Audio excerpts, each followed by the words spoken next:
Today's story is about a town where people suddenly start disappearing and end up trapped in the mysterious fourth dimension for many years. The movie begins on November 25th, 1988. We see a man named Uno sitting in the middle of a desert. He's listening to a weather report and writing notes in his diary. His young daughter, Denise, is with him. Uno is doing research because the weather that day is very different from what was predicted. Soon, a man named Leonard arrives. He works at the weather station and gives Uno weather reports from the past several years. While they are talking, some government weather officers show up. Uno quickly drives away in his car to avoid trouble, but the officers catch Leonard. Because of this, Leonard loses his job. The story then jumps ahead 10 years. Denise is now a teenager. Her father, Uno, has been missing for many years, and she's been moving from one foster home to another. One evening, she and her friends sneak past a fence and explore a restricted area. Suddenly, a loud alarm goes off. Everyone starts running away. As Denise reaches the exit, a police officer named Tommy catches her. Tommy knows Denise personally and warns her to stop doing such things. He tells her that if she keeps getting into trouble, she might be kicked out of her foster home. But Denise doesn't take him seriously. The next morning, Denise sees a news article in the paper. It talks about a strange event that happened on a farm. A red car suddenly fell from the sky.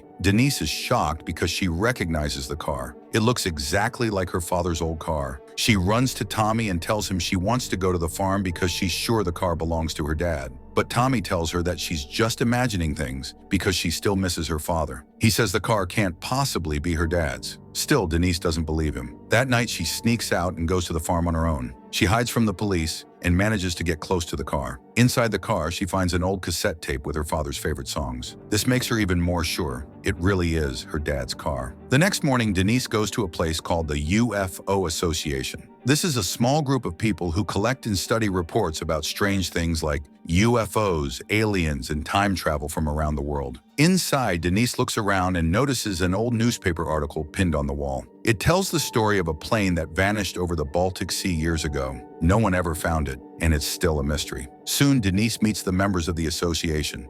The head of the group is Leonard, the same man who was friends with her father, Uno, and helped him in the beginning. Denise tells them what happened. It was supposed to rain on Friday, but it didn't. And just 5 minutes later, a red car fell from the sky. The same car my dad used to drive. Don't you think that's strange? Could it be connected to aliens? Leonard listens carefully and agrees that it's worth looking into. He tells the group they should investigate this. So the team decides to visit an old weather station to search for clues. But when they arrive, things have changed. There's now a high security fence around the station, new guard posts, and large buildings filled with advanced supercomputers. Denise suggests they should hack into the system to get some information. Leonard says no, it's too risky. Instead, they set up tents a short distance away and begin scanning the area using their equipment. While the others are busy, Denise sees a chance. She sneaks past the fence and breaks into the restricted area. Inside, she finds a huge computer and starts searching it. But then she notices something. Security guards and employees are walking toward her. She hides behind the computer. At the same time, Leonard sees one of the workers, his old colleague, Kiki. He walks over and starts a casual conversation. "What's going on here? Why are there new fences and supercomputers?" Kiki replies, "We've built a research center here. We're studying alien activity. Strange things have been happening." While they're talking, Denise manages to grab some data disks from the supercomputer.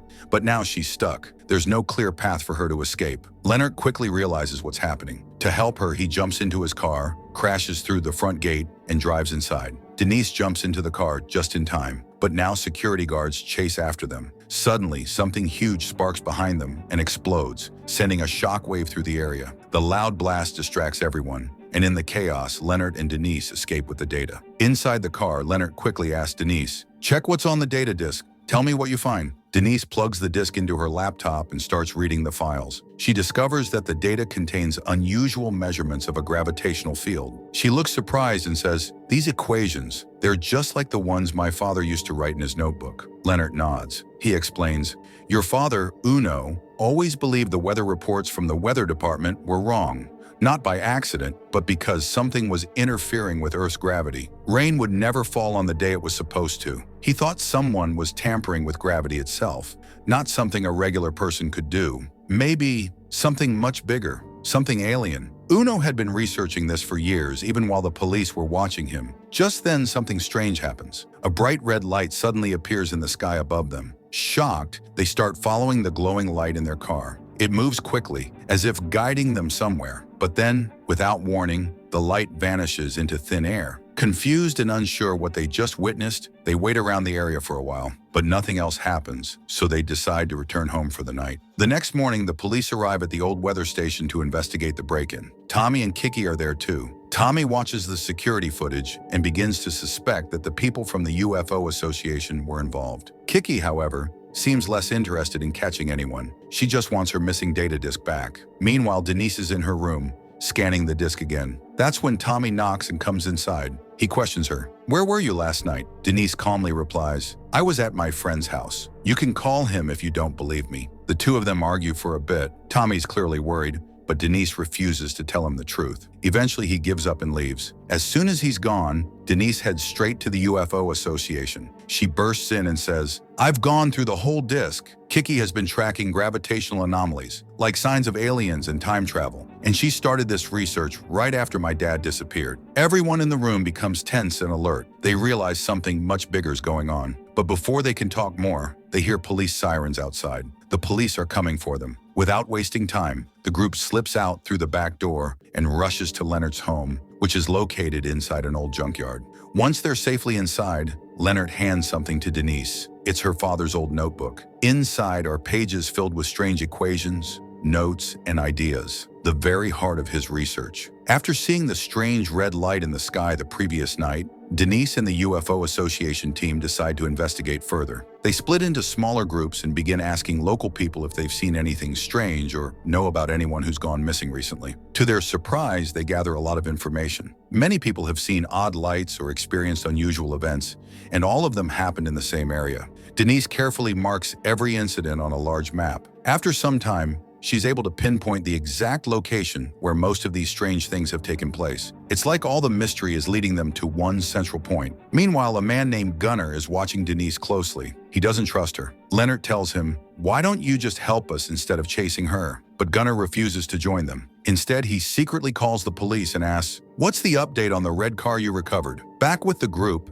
everyone sets out to the new location Denise identified, but Gunnar doesn't go with them. Once they reach the spot, they start checking their equipment and scanning the area. "Are you seeing anything strange?" one of them asks. They search the area for a long time, but find nothing unusual. Denise becomes upset. She had believed this place would finally bring her closer to the truth about her father's disappearance, but nothing happens. Angry and disappointed, she walks away in frustration. At the same time, Kiki is facing a strict investigation at her workplace. After the recent break-in, the Institute is cracking down on security. Following a tense meeting, Tommy meets Kiki and tells her, "The UFO Association has vanished. If they connect the stolen disc to any computer, I'll know instantly." Kiki hands him her laptop so he can check. Elsewhere, the group is trying to cheer Denise up. Back at Leonard's junkyard, they throw a small celebration. They make Denise an official member of the UFO Association and give her a special badge. Everyone claps and cheers. It's a happy moment. But suddenly, Gunnar arrives. He's bought the same red car from the police. When Denise sees it, her face changes. She says, "This isn't the car I saw at the farm. That one had my dad's favorite cassette in it." Gunnar pulls a cassette from his pocket and replies, "These are common.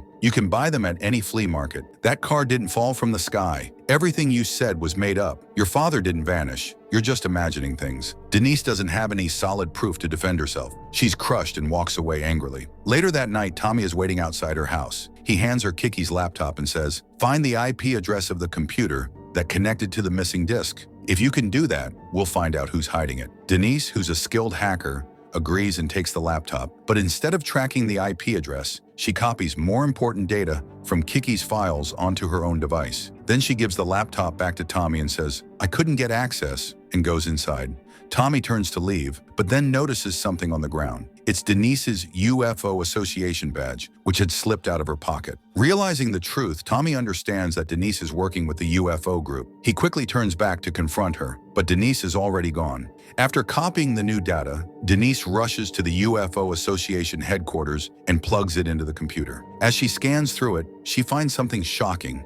On the same day she saw the mysterious red light in that strange town, an unidentified object was discovered beneath a nearby lake. Wasting no time, Denise calls Leonard and tells him everything. She's ready to go there immediately, but just then, Gunnar shows up. He blocks her way and threatens her. "Leave this UFO nonsense," he says, "or things will go very badly for you." Denise is frightened. She pushes past him and runs straight to Leonard's house where the rest of the UFO group is gathered. Denise shares her discovery, and the team decides to head to the lake right away. They even bring a crane truck, planning to lift whatever is under the water. Once they arrive, they begin the operation. Slowly, the crane pulls something out from the lake's depths. But to their surprise, it's not a UFO. It's an old airplane.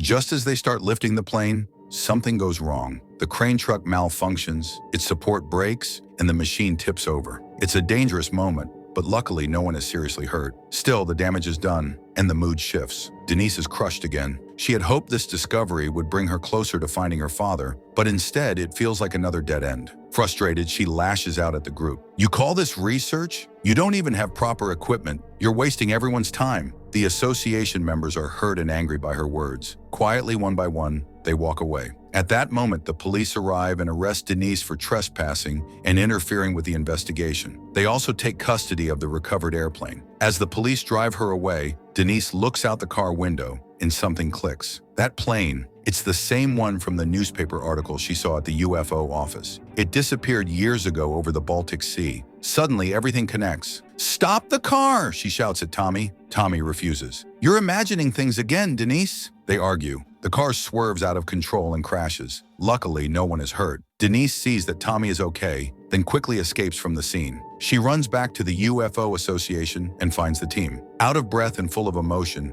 she apologizes for what she said earlier. "I was wrong," she tells them. "That plane, it's the same one that vanished years ago. It appeared just like my dad's car did. My father predicted this. His notebook proves it." Everyone listens carefully. Denise knows the next step. "I need to go to Kiki. She's the only one with the tools to understand these equations." Leonard nods and agrees to go with her. Together, they arrive at the institute where Kiki works. Denise places Uno's notebook on the desk and says, "The plane returned just like the car. My father figured it out 10 years ago. He wrote all this down." At first, Kiki doesn't believe her, but then she flips through the notebook and something catches her eye. The equations make sense. Her face lights up with realization. She quickly begins typing them into her computer. Meanwhile, the rest of the UFO group hears the news and heads out to help them. But Gunnar sees what's happening. Angry and suspicious, he calls the police. "The UFO Association is planning something big," he says. "They're going to attack the lab." Now the entire police force is on the move, headed straight for Kiki's lab. Back at the lab, Kiki, Leonard, and Denise continue working for hours,